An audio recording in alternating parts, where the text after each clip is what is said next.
The following is an excerpt of Chapter 2 of Kirby Read by Gacha, Season 2, a fanfiction by Vile.exe. They also go by the name Taylor Girl. Go check them out. You can find them on fanfic.net and Twitter. Links are in the description. Throne Room. So, Kirby took y'all down without batting an eye? King Dedede asked, eerily calm as he looked at his injured Waddle Dee army. We're sorry, Your Majesty. He caught us off guard. Waddle Dee whimpered, obviously scared. King Dedede heard a beeping sound from his throne's console, so he pushed the button to summon the screen, which showed Magolor. Ah, greetings, King Dedede, Magolor said. He then noticed the injured Waddle Dees. Oh, did I call it a bad time? Magolor voice actor, Tom Kenny as SpongeBob SquarePants.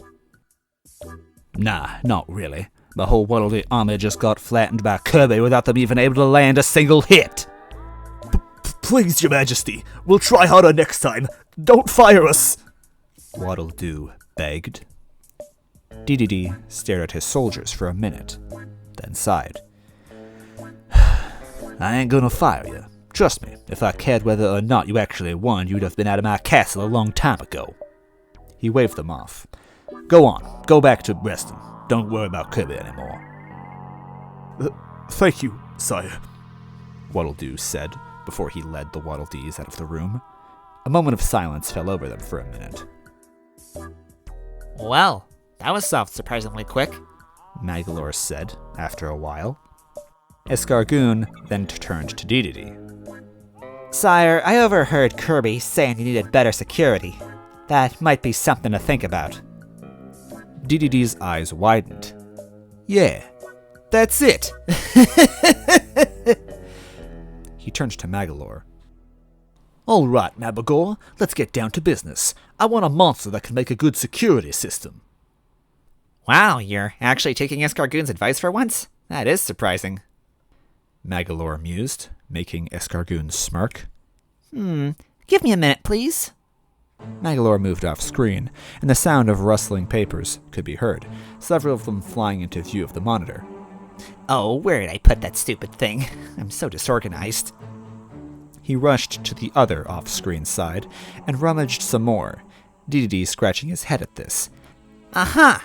Sorry about that. I remembered one of our more recent creations. I think you'll be rather impressed with this. The monster transporter whirred to life, lightning crackling abound as the transporter began beaming the newest order to the castle. Finally, the light died down to reveal the being that had been sent. The being had a large spherical pink crystal for a torso, with hands, feet, and a head that seemed to be made of some sort of cloth, colored yellow with pink stars, all of them floating around the body instead of attached to it.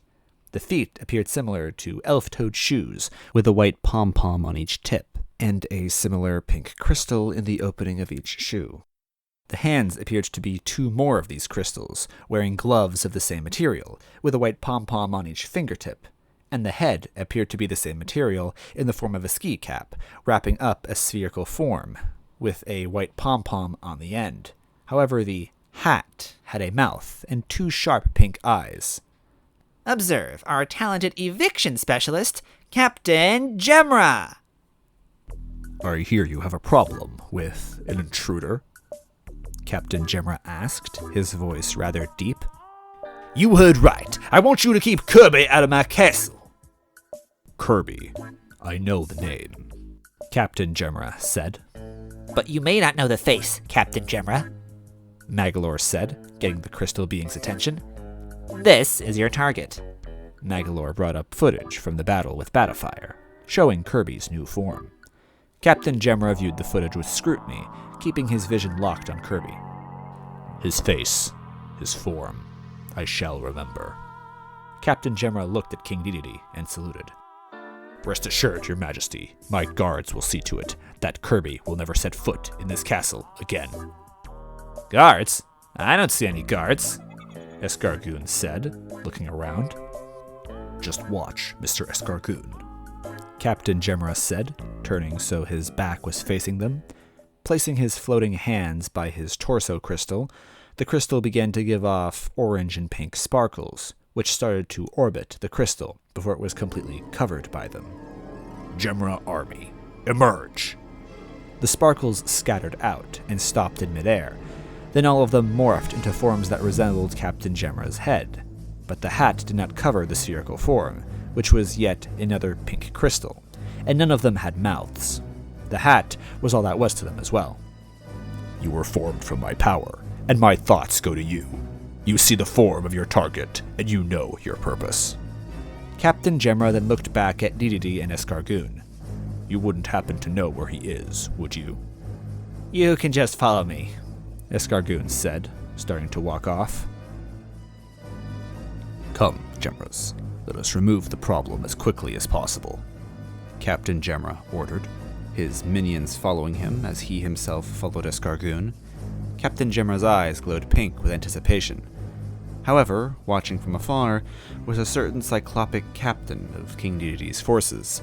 Despite having no actual face, the way Waddle-Doo moved his eye indicated he knew something was wrong. Ibram family living quarters. Everyone around, well, except the two adults, leaned back into their chairs, stuffed from Lady Like's amazing dinner. Awesome dinner like always, Mom, Tuff chirped, burping at the end of his sentence. Amen to that, Marks added. However, the happy moment was stopped when the door was slammed open by Captain Gemra's floating hand stepping inside. What the? Tiff cried. I say, what is the meaning of this? Sir Ibram asked, hopping out of his seat. Captain Gemra turned to face them, all of them out of their seats. His eyes fell on Kirby. Kirby, His Majesty King Dedede has ordered me to expunge you from this castle. You have one chance to leave peacefully. King Dedede actually ordered a monster to try and kick me out? Kirby wondered. Whenever he orders one of you, nothing ever goes well. Then would you care to make this the one time a fight does not occur?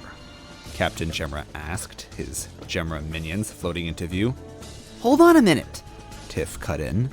Kirby's got nowhere else to stay. Yeah, what's he supposed to do, sleep under a rock? Tuff added. Captain Gemra didn't speak for a moment. Are you certain he has nowhere else? Tiff, Tuff, and Kirby were surprised. This monster actually sounded concerned. Well, the house that was supposed to be for me got hijacked by a bird, Kirby said with an undertone of annoyance, walking toward the window and pointing out it. Captain Gemra walked over and looked out the window. It's that white one down there. The yellow and pink monster followed Kirby's finger and found the house. I see, Captain Gemra said. Gemras. The hat-like creatures gathered to him. Go to that house and remove the bird within. Reclaim that house for Kirby. Kirby looked at him like he had grown a second head, while the Gemras simply floated out the window towards the dome-shaped house. However, two other Gemras floated near Kirby, making him turn around. Huh? Their crystals glowed before they fired orange and pink sparkles at him, which started lifting him off the ground. Hey! Put me down! Captain Gemra pointed out the window, and two Gemras carried Kirby off after the others. Kirby! Marks cried.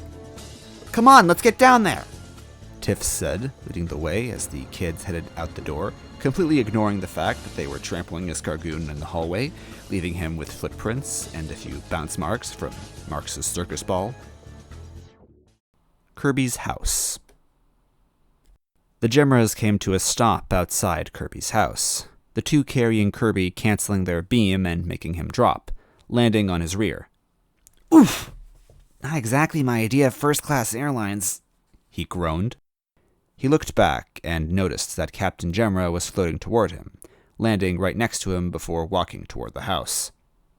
Inside, Tokori was laughing his head off, watching some slapstick show on Channel Dedede, when a rather rough knock shook the door, startling him.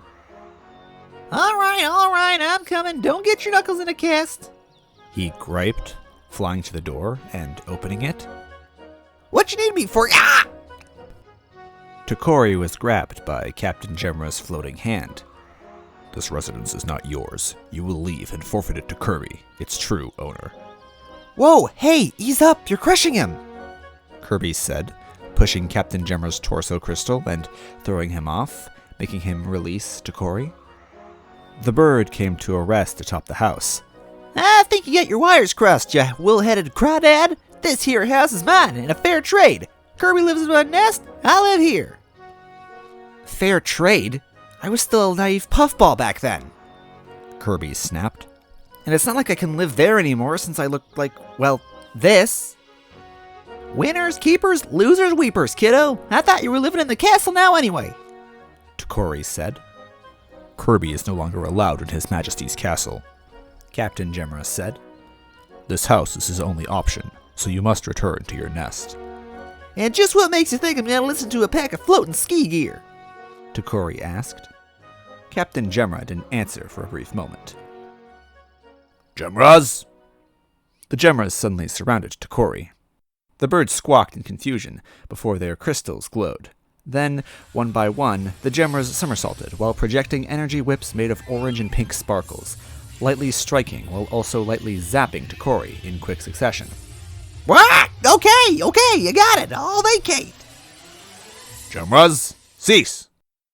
Captain Gemra ordered, causing the Gemras to stop using their beam whips. At that moment, the others finally caught up to them. Takori was lying flat on the roof, feathers singed a bit, panting. What's the big idea bringing this brute around, Kirby? He asked. Hey, don't blame me. King Dedede ordered Ski Head here, Kirby said, pointing at Captain Gemra with his thumb. The large Gemra didn't react. Then again, considering all the jerkish stuff you've done to me as a puffball, you kinda deserved it. Captain Gemra lifted Takori off the roof, making sure not to crush him this time, and placing him in his old nest. Eviction complete. Honestly, I didn't expect you to be helpful. Thanks, Kirby said. I didn't do this to help you, Captain Gemra said without missing a beat. If you still had nowhere to live, then you would continue to try and get back into the castle. Now that I have evicted Takori, you have less reason to even try to re-enter the castle. Therefore, eviction complete. Gemras, return to the castle! Captain Gemra floated back toward Dedede's castle, both led and followed by his Gemra minions. Kirby merely stared as Captain Gemra headed back to the castle. Fine. You can have that place back. I was getting bored with it anyway, Takori said, preening his wings. Yeah, right, Marks mused, rolling his eyes. So, King Dedede decided to play hardball with me, huh? Kirby mused. All right, two can play at that game. Let's see just how long it takes for Dedede to come crawling back to me. Kirby, your new confidence is starting to scare me, Tiff admitted. How are you not worried? Honestly, Tiff, I am kind of worried, Kirby admitted. The power those Gemras had isn't anything I remember seeing before. If I can't get any abilities by inhaling them, I'll be at a disadvantage if I ever fight them, which I know I will. Those monsters never stay peaceful for long. And cut. Hey, GK here. Thanks for tuning in.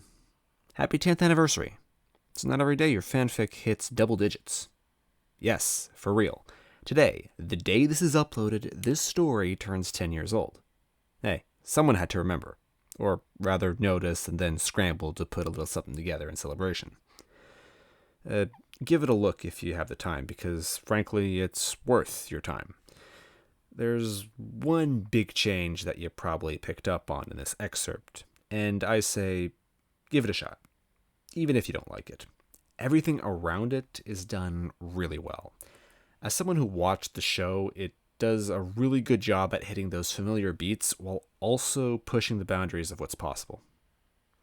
There's only 8 chapters so far, and whether or not we get another one, what is there is an experience worth having, I think. And I don't mean it in the sense that, oh, it's an experience. No. It's good. It's really good. Seriously, check it out. And, I don't know, give them your best wishes. As for me, well, you'll hear me next time. Ciao.